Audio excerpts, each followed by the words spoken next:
नमस्कार साथियों, स्वागत है आप सभी का आविष्कार आईएएस एकेडमी पर। मैं इंजीनियर लोकेन चौधरी आप सभी का हार्दिक अभिनंदन, हार्दिक स्वागत करता हूं।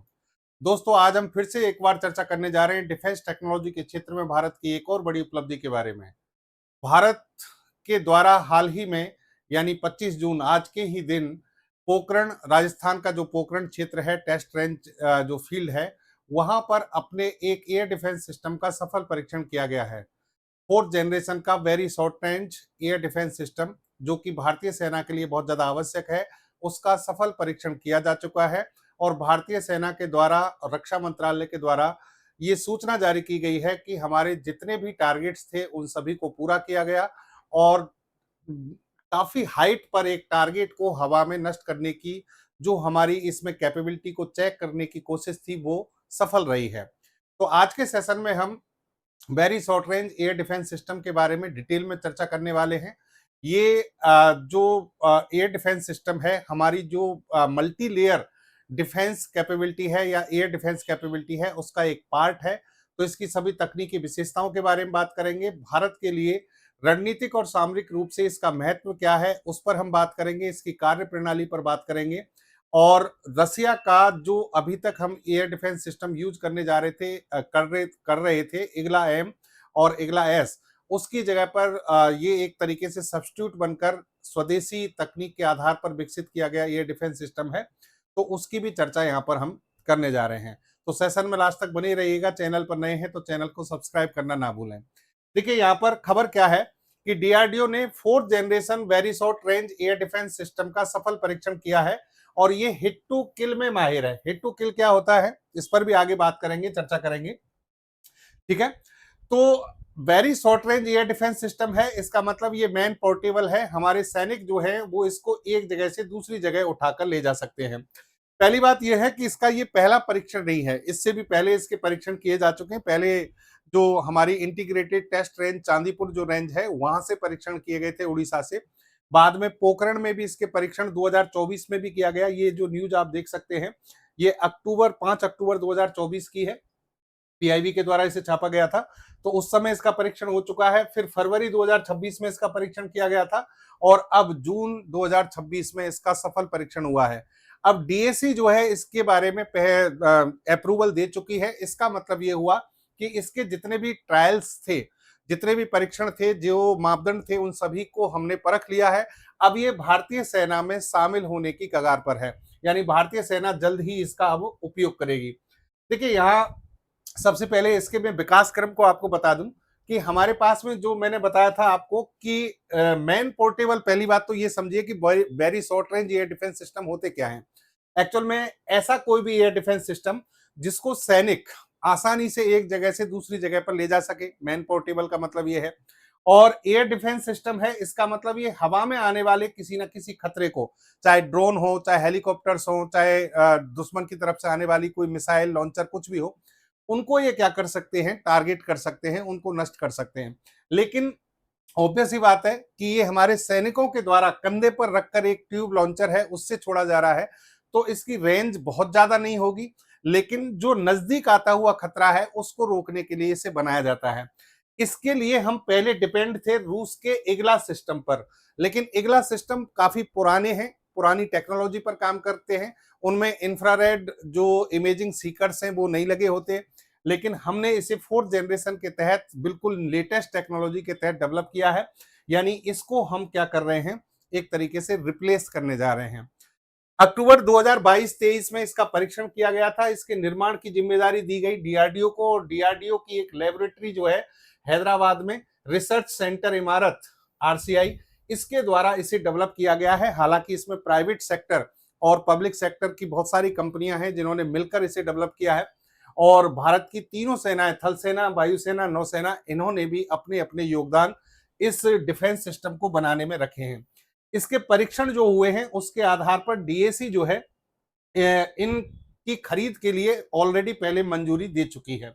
अब देखो, इसकी तकनीकी विशेषताओं की बात करें तो नाम है इसका very short range air defence system. ये कौन सी जनरेशन का है? फोर्थ जनरेशन का। इसका मतलब ये बिल्कुल मॉडर्न वीपन है, लेटेस्ट टेक्नोलॉजी पर आधारित है। जो इग्ला था, इगला सिस्टम, वो पुरानी टेक्नोलॉजी पर थे, लेकिन हम रूस पर डिपेंड थे क्योंकि हमारे पास में खुद का ऐसा कुछ भी नहीं था। लेकिन अब हमने इसे बना लिया है और बनाना हमारी आवश्यकता भी थी और मजबूरी भी थी। आवश्यकता इसलिए कि हम चाहते हैं कि भाई आत्मनिर्भर भारत के तहत सब कुछ हमारे यहाँ पर बने, हम जो है खुद ही इसमें डेवलपमेंट कर सकें।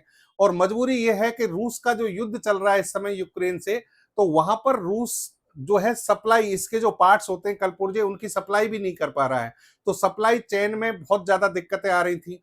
तो भविष्य में मान लो युद्ध की स्थिति हो और ऐसी स्थिति बन जाए कि रूस हमें सप्लाई नहीं कर पाए, तो इसलिए हमें पूरी तरह से आत्मनिर्भर होना बहुत जरूरी है हमारा। तो इसलिए इसे बनाने पर ध्यान दिया गया।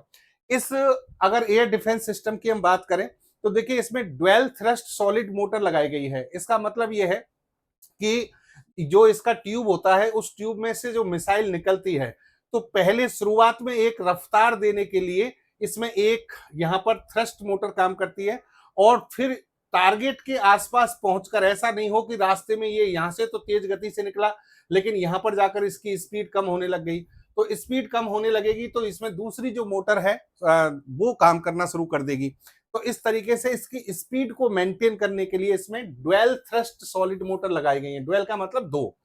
फिर इसमें देखिए मिनिएचराइज्ड रिएक्शन कंट्रोल सिस्टम को यूज किया गया है। इसका मतलब ये है, आरसीएस सिस्टम बोलते हैं इसको, मिनिएचराइज्ड आरसीएस। इसका मतलब है कि जैसे मान लीजिए ये जो लॉन्चर है, इसमें से मिसाइल आपने लॉन्च की, लेकिन टारगेट जो है उसने अपनी लोकेशन चेंज कर ली, टारगेट ने अपनी दिशा बदल ली। तो यहां पर इसका जो आरसीएस सिस्टम जो है वो काम करेगा और इसमें दिशा परिवर्तन करके टारगेट की ओर इसे भेजने का काम करेगा। ये एक तरीके से पूरा कंप्यूटराइज सिस्टम होता है और ये एक तरीके से कह सकते हैं मिसाइल का पिकअप है कि किस डायरेक्शन में इसको पिकअप लेना है, तो उस तरीके से आगे बढ़ता है। इसमें इमेजिंग इंफ्रारेड सीकर लगा है। इमेजिंग इंफ्रारेड सीकर क्या होते हैं, जैसे कि ये आपने क्या किया, ये मिसाइल लॉन्च की, अब दुश्मन के यहां पर मान लीजिए कोई हेलीकॉप्टर उड़ रहा है, ये टारगेट है, तो हेलीकॉप्टर जब उड़ेगा तो ऑब्वियस सी बात है कि इसमें फ्यूल कंजप्शन होगा। फ्यूल कंजप्शन होगा तो इसमें कोई ना कोई हीट जनरेट होगी। तो जो हीट जनरेट होती है, उस हीट को पहचान कर टारगेट की स्थिति को पहचानना, यानी उस हीट का जो ट्रैक रिकॉर्ड है उसको रिकॉर्ड करना, उसके आधार पर टारगेट की लोकेशन का पता करना, ये आईआईआर का काम होता है, आईआईआर सीकर का काम होता है। तो इंफ्रारेड इमेजिंग सीकर जो लगे हैं वो बहुत लेटेस्ट टेक्नोलॉजी है और वो इसमें लगाई गई है ताकि टारगेट को हीट सिग्नेचर के आधार पर आसानी से पहचाना जा सके। इसमें एडवांस एरोडायनेमिक डिजाइन बनाई गई है। एडवांस एरोडायनेमिक डिजाइन का मतलब ये हुआ कि जब हम इसको लॉन्च कर रहे हैं तो इसमें से जो मिसाइल जा रही है, लॉन्च हो रही है, तो उसे हवा का कम से कम प्रतिरोध झेलना पड़े, एयर रेसिस्टेंस जो है उसको कम किया जा सके, इसका वजन कम से कम रखा जा सके ताकि सैनिक इसे आसानी से एक जगह से दूसरी जगह ले जा सकें। तो इस तरीके से इसमें एरोडायनेमिक्स की जो डिजाइन है उनको रखा गया है ताकि इसको मैन पोर्टेबल बनाया जा सके, वजन कम किया जा सके, एयर रेसिस्टेंस को कम किया जा सके। रेंज की बात करें कि कितनी दूरी तक मारक क्षमता है इसकी, तो देखिए अगर हॉरिजेंटल किसी टारगेट को मार गिराना है तो ये 6 से 7 किलोमीटर की दूरी तक टारगेट को मार सकता है। लेकिन वर्टिकली अगर हम बात करें हाइट की, तो हाइट पर ये 3 किलोमीटर की ऊंचाई पर टारगेट को नष्ट कर सकता है। ये इसकी मारक क्षमता है।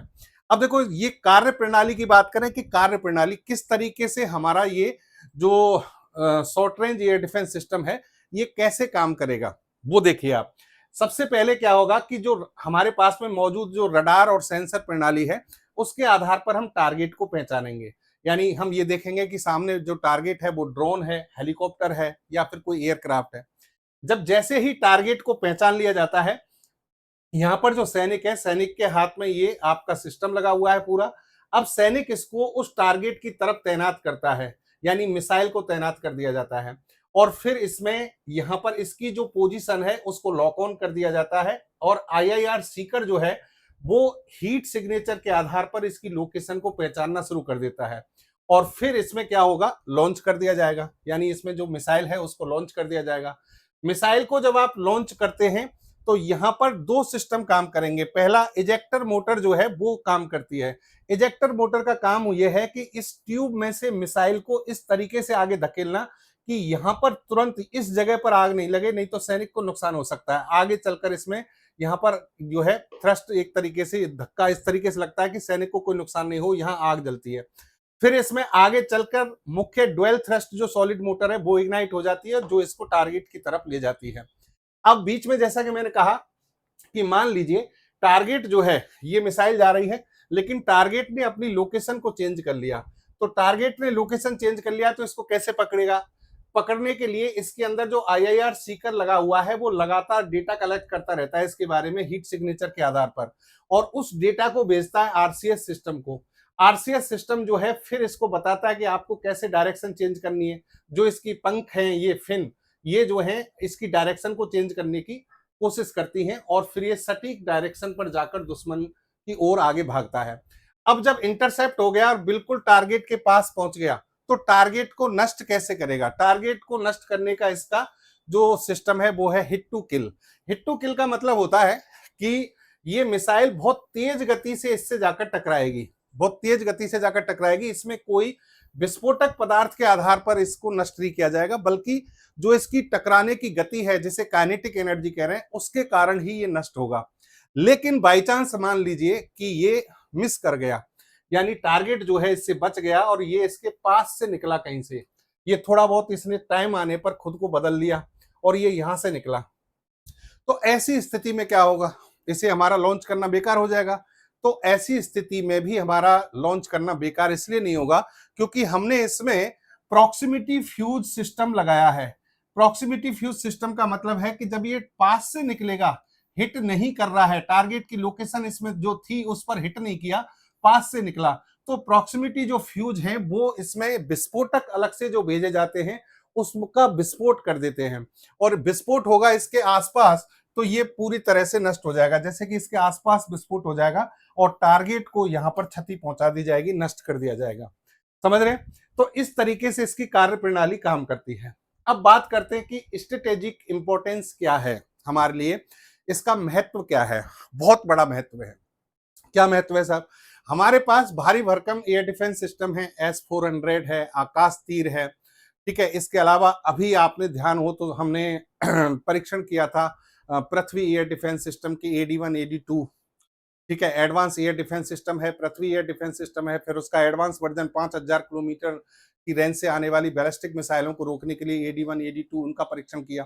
तो भारी भरकम बहुत सारे हमारे पास एयर डिफेंस सिस्टम हैं, लेकिन ये सभी एयर डिफेंस सिस्टम इतने भारी भरकम हैं, इनकी मशीनरी इतनी भारी भरकम है कि आप दुर्गम पहाड़ी क्षेत्रों में, घने जंगलों में इनको ले जाकर तैनात नहीं कर सकते। S-400 को कैसे ले जाओगे आप? पहाड़ी क्षेत्र 15,000 फीट की ऊंचाई पर कैसे ले जाओगे? वहां सिर्फ एक ही चीज हो सकती है कि आप हेलीकॉप्टर के माध्यम से सैनिकों को उतार दो, या सैनिक हमारे वहां पर धीरे धीरे चढ़कर पहुंच जाएं। तो उस स्थिति में जहां आकाश तीर, S-400 सब जो है आपके मान लीजिए कि कार्य करने की पोजीशन में नहीं रहते, तो वहां फ्रंट लाइन पर आपको खड़ा हुआ जो दिखेगा वो very short range air defence system दिखाई देगा, और उसको लेकर कौन खड़े होंगे? हमारे बहादुर सैनिक। यानी ये जो सैनिक हैं किसी भी ऊंचाई पर जाकर दुर्गम पहाड़ी क्षेत्रों में, क्योंकि ये मैन पोर्टेबल है, आसानी से इसका यूज कर सकते हैं और इतनी हाइट पर जाकर दुश्मन के हेलीकॉप्टर्स को, ड्रोन को, इनको आसानी से उड़ा सकते हैं। फिर आ जाइए आप ड्रोन और लो फ्लाइंग जो खतरे हैं उनका ये तोड़ है। इसका मतलब क्या है?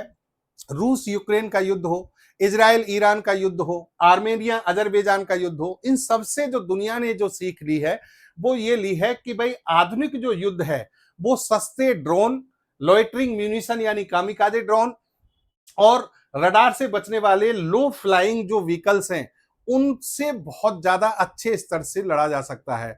एक तरीके से ये नॉन कन्वेंशनल वार है, गैर परंपरागत, जो सोचते थे हम वैसा उससे बिल्कुल अलग है।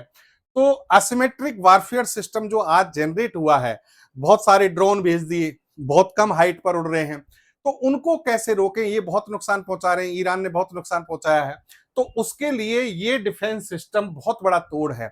यानी हमारे सैनिक तैनात कर दिए जाएंगे और ये लगातार उन पर हमला करेंगे, उनको रोकने की कोशिश करेंगे।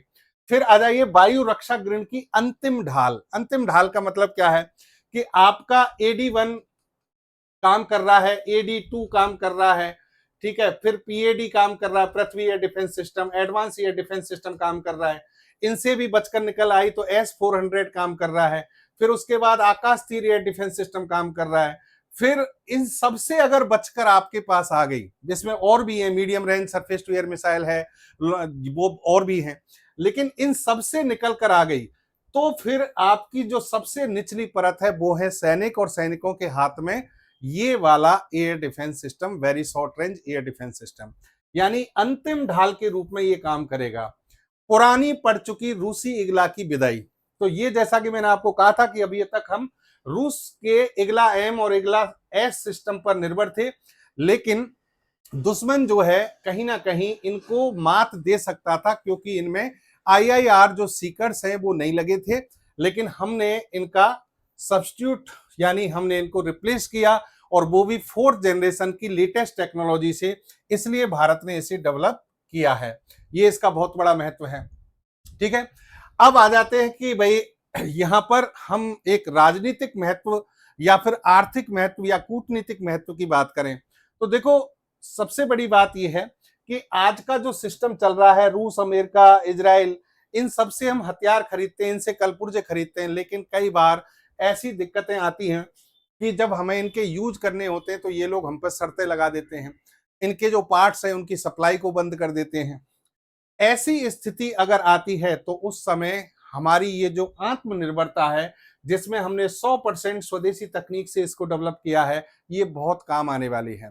और डिफेंस सेक्टर के क्षेत्र में भारत ये बात बहुत अच्छे से समझ चुका है, इसीलिए आप देख रहे हैं कि लगभग हर तरह का वेपन्स जो है आज डीआरडीओ या डीआरडीओ की एलाइड जो कंपनीज हैं या प्राइवेट स्टार्टअप्स हैं भारत के, वो सब जो है इसको डेवलप कर रहे हैं भारत में, और भारत सरकार इसके लिए एक बहुत बेहतरीन इकोसिस्टम डेवलप करने में लगी हुई है। तो ये बहुत बड़ी बात है। फिर आप आ जाइए, देखिए आत्मनिर्भर भारत का सशक्त वो प्रमाण है ये। एक्चुअल में हम जब ये चीजें बना रहे हैं तो डेफिनेटली रक्षा के क्षेत्र में इंपोर्ट जो है उसमें कमी आएगी, भारत में जो फॉरेन एक्सचेंज है उसकी बचत होगी, यानी विदेशी मुद्रा भंडार जो है उसमें हमारे में इजाफा होगा, और आर्थिक सशक्तिकरण जो है उसकी तरफ हम बढ़ते हैं। यहां एक और चीज, रूस, जैसा कि मैंने आपको कहा था कि रूस यूक्रेन युद्ध के कारण रूस की ऐसी मंशा नहीं है कि हमको लटकाया जाए, हमको डिले किया जाए, लेकिन रूस इस समय सक्षम नहीं है, प्रोडक्शन नहीं कर पा रहा, उसके खुद के हथियारों की बहुत ज्यादा जरूरत है। हो सकता है वो कई देशों से तो खुद जिन जो वेपन्स उसने बेचे थे उन देशों से वापस से कह रहा है कि भाई कुछ समय के लिए हमें ये कलपुर्जे वापस करो, हम बाद में आपको सप्लाई कर देंगे। तो रूस इस समय कहीं ना कहीं एक तरीके से फंसा हुआ है, और हम रूस पर निर्भर हैं इन सिस्टम्स के लिए। तो जो सप्लाई चेन है वो बंद हो रखी है या उसमें रुकावट आ रही है। तो जब हम 100% स्वदेशी, 100% पूरे तरीके से अपनी तकनीक पर काम कर रहे हैं, तो यहां भी हमें बहुत फायदा होगा। तो ये 100% स्वदेशी है, भरोसेमंद है, और 100% भारत के लिए है। इसलिए ये डिफेंस सिस्टम आज हमारे लिए रणनीतिक, सामरिक, राजनीतिक, आर्थिक हर तरह से बहुत ज्यादा महत्व रखता है। तो भारतीय सेना ने और डीआरडीओ ने इसका सफल परीक्षण कर दिया है। भारतीय सेना के लिए ये बहुत ज्यादा मजबूत कदम है, यानी हमारी जो सेनाएं हैं उनके पास में ये मॉडर्न वेपन है, जिससे सेना अपनी सुरक्षा कर सकती है और टारगेट को नष्ट कर सकती है। तो ये था दोस्तों आज का तकनीकी विश्लेषण। उम्मीद करता हूं आपको समझ में आया होगा। कमेंट बॉक्स में आप अपनी राय जरूर दें, और वीडियो को लाइक और शेयर करना ना भूलें। आपसे बस इतनी सी रिक्वेस्ट है भाई कि चैनल को सब्सक्राइब कर लें और ज्यादा से ज्यादा शेयर करने की कोशिश करें। जय हिंद, जय भारत।